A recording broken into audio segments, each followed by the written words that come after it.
Hey, it's Mopar Keith here today with Chris in the paint shop. And this is one of the things that separates us from other restoration shops is we do all the heavy lifting. We do the metal work, the paint work, the body work and everything.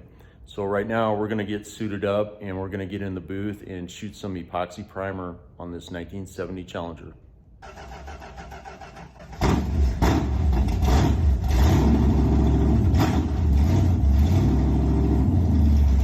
All right, we always use the appropriate equipment. We always have respirators and paint suits. So let's get suited up. So always safety first. And these are some of the respirators that we use in the paint booth or sanding purposes or spraying chemicals in the shop. All right, so we're all suited up, gloved up, and we're ready to start priming. This is our paint room right here. So Chris has got a couple guns set up. And here's some of the collection of guns that we have. And we use the PPS system. Yep. Because you can vacuum it all the way down and get every last drop out. Those are nice because you can actually put the gun upside down and shoot. So fully equipped paint room. We've got all the mixing toners, primers, computer, variant cards for custom paints or trying to match paints. We can tint our own colors, scale everything out. And here's some spray out cards that we do a lot of for matching colors. This is Citron Yellow for 71 Challenger. Yep, that was for my car. But anyway, fully equipped paint mixing room right here. All right, so here's the catalyst, and this is an epoxy primer. And you can see the counter on the scale there moving up. And you'll start to see a blue thing come up on the scale. And we've got to get some more. All right, so as it gets close, the scale should move quite a bit. There it goes. All right, it's kind of just a graph showing you how close you're gonna get. So filling that up. Pretty accurate pour within 5 parts. So grams, I guess it is. Where are we weighing in grams today? Parts. Parts? Yep. Okay. All right. Just do a little bit so it's more accurate. All right, and just top it off. So pretty darn close for primer. So yeah, very close. So when you're within that close, accurate pour. Here's our gun wash right here. It's like a little dishwasher for spray gun stuff.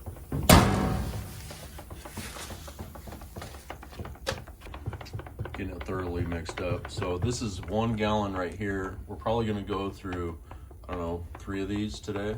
Something like that, yeah. Yeah, to totally coat this car, like every square inch of this car, we're gonna go through 3 pitchers or 3 gallons. And that's RTS, or ready to spray. That's with all the catalysts and everything in it.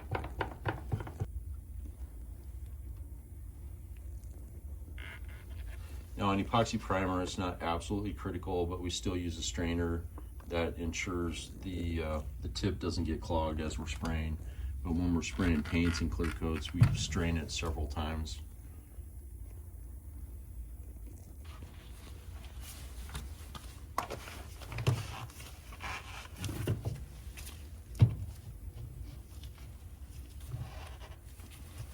All right, so what gun we got? The SATA?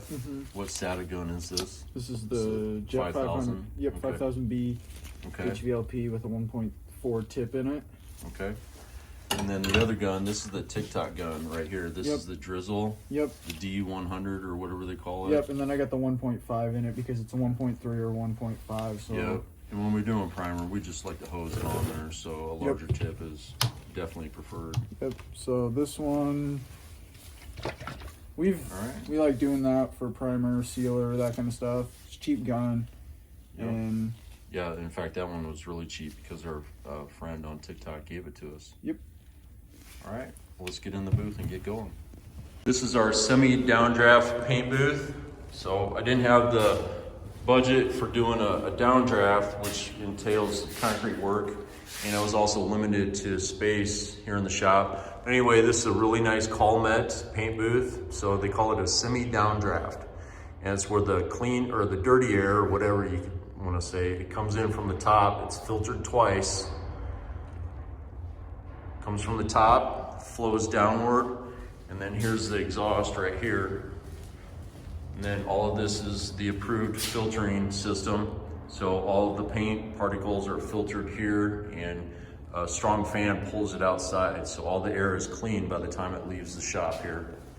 So once again, this is the car, 70 Challenger TA. Everything's been treated in metal ready or rust mort. I guess we've used rust mort on this one. So it's a phosphoric acid metal treatment. And this Challenger TA is a very solid car in the world of restoration. It's only gonna need minimal repairs. So very little rust. We've got a couple pinholes there. We already cut out some rust right there, and more repairs to be done on that. It was an old race car, so at one point it had a 4-speed transmission in it, is what we are told, and it kind of makes sense, the hole that they hacked in there. So that's gonna get fixed. We've already cut out one of the inner fender panels. That'll get replaced. You can see the bracing there.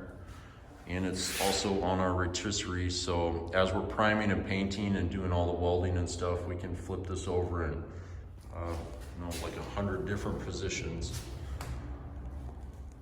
All right, so Chris has got everything set to go. We've got air filtration, we've got our respirators, paint booth is ready to go, and we're gonna set this camera up in the corner and put it on time lapse. So this is gonna take us an hour to spray, but we'll just put it on time lapse to make it nicer to view.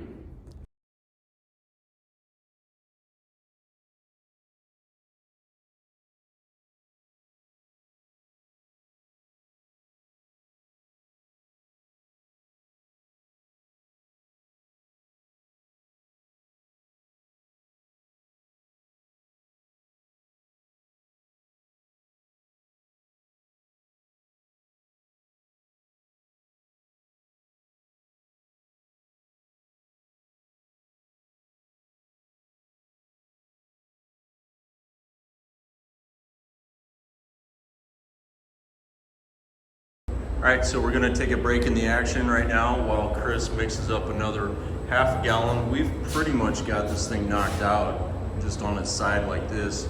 So obviously we have the whole other side to do. And we're not gonna do that inner fender, no need to waste the time on it because that's gonna get chopped out like that side. But having it on its side like this, we can really get to a lot of areas. Now, when we get to these quarter panel insides, I just completely hose it in there, like garden hose it. And when we flip it, we'll get all the other little spots, a little bit of runs here and there, no big deal. We want to get a good coverage on there. And the way the factory did it, they actually dipped it, like totally submerged the bottom half of the car. So it was as thick as it could be. So let's get some more primer mixed up here, and we'll flip the car the other way.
All right, so it took a little bit more than an hour, but Chris and I got this thing completely covered inside and out.